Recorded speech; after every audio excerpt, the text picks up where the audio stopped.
11वां अध्याय मानव धर्म, वर्ण धर्म और स्त्री धर्म का निरूपण।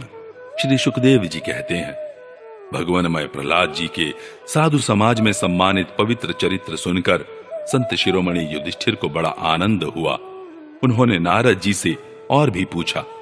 युधिष्ठिर जी ने कहा, भगवान, अब मैं वर्ण और आश्रमों के सदाचार के साथ मनुष्यों के सनातन धर्म का श्रवण करना चाहता हूं, क्योंकि धर्म से ही मनुष्य को ज्ञान, भगवत प्रेम और साक्षात परम पुरुष भगवान की प्राप्ति होती है।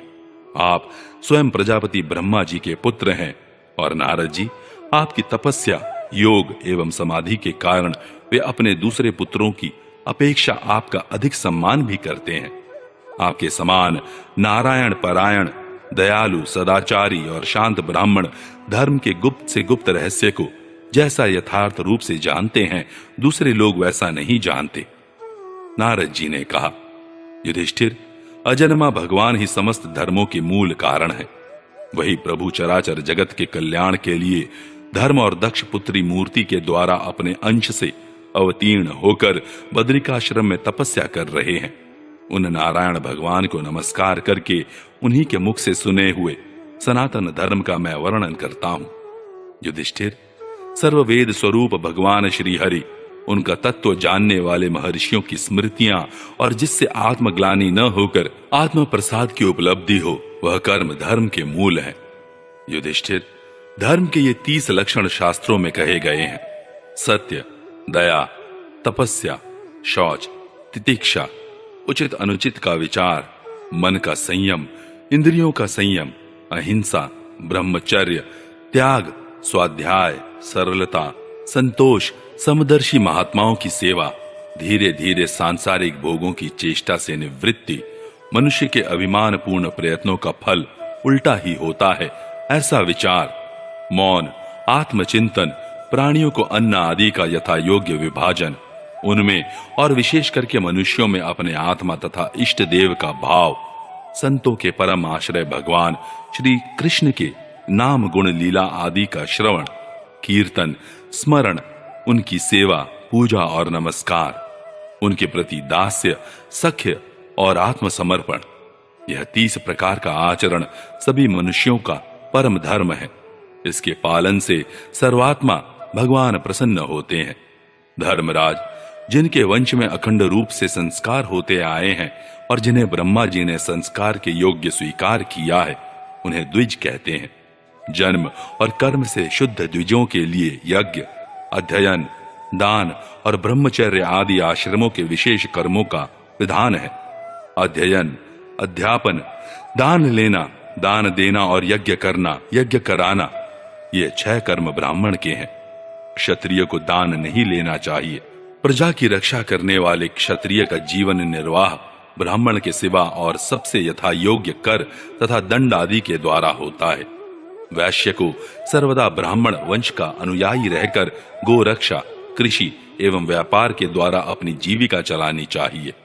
शूद्र का धर्म है द्विजातियों की सेवा, उसकी जीविका का निर्वाह उसका स्वामी करता है। ब्राह्मण के जीवन निर्वाह के साधन 4 प्रकार के हैं: वार्ता, शालीन, यायावर और शिलोच्छन। इनमें से पीछे पीछे की वृत्तियां अपेक्षाकृत श्रेष्ठ हैं। निम्न वर्ण का पुरुष बिना आपत्ति काल के उत्तम वर्ण की वृत्तियों का अवलंबन न करे। क्षत्रिय दान लेना छोड़कर ब्राह्मण की शेष 5 वृत्तियों का अवलंबन ले सकता है।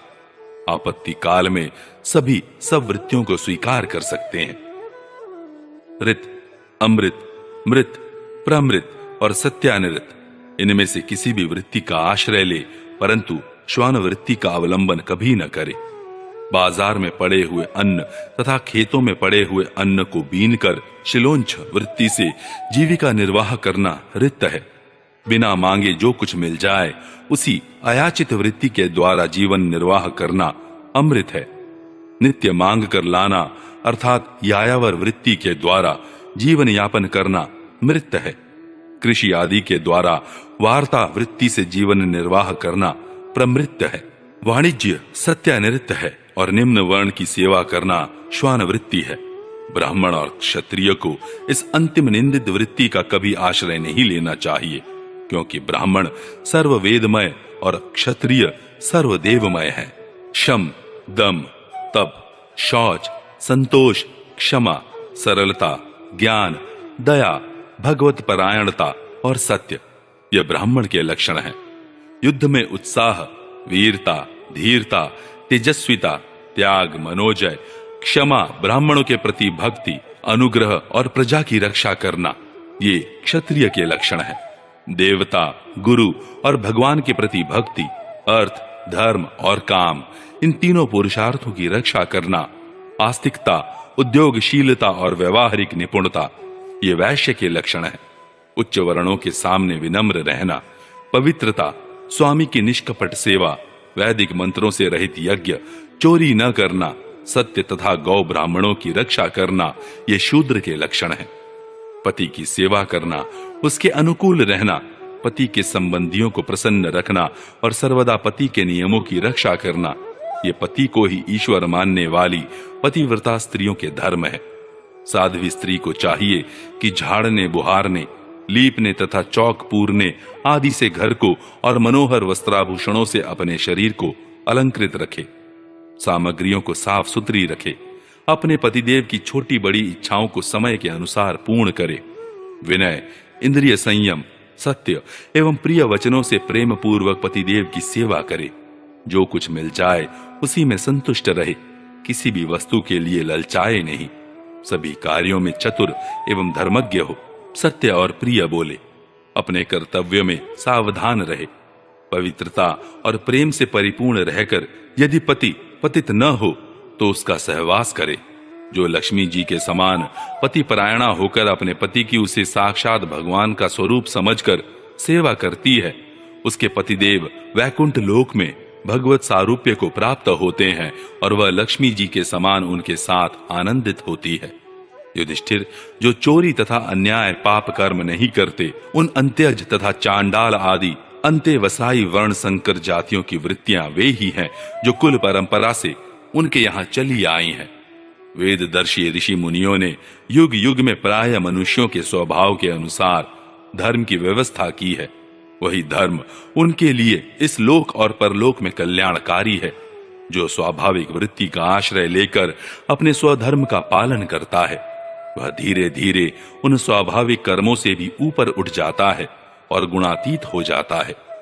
महाराज, जिस प्रकार बार बार बोने से खेत स्वयं ही शक्तिहीन हो जाता है और उसमें अंकुर उगना बंद हो जाता है, यहाँ तक कि उसमें बोया हुआ बीज भी नष्ट हो जाता है, उसी प्रकार यह चित्त जो वासनाओं का खजाना है, विषयों का अत्यंत सेवन करने से स्वयं ही ऊब जाता है। परंतु सुलभ भोगों से ऐसा नहीं होता।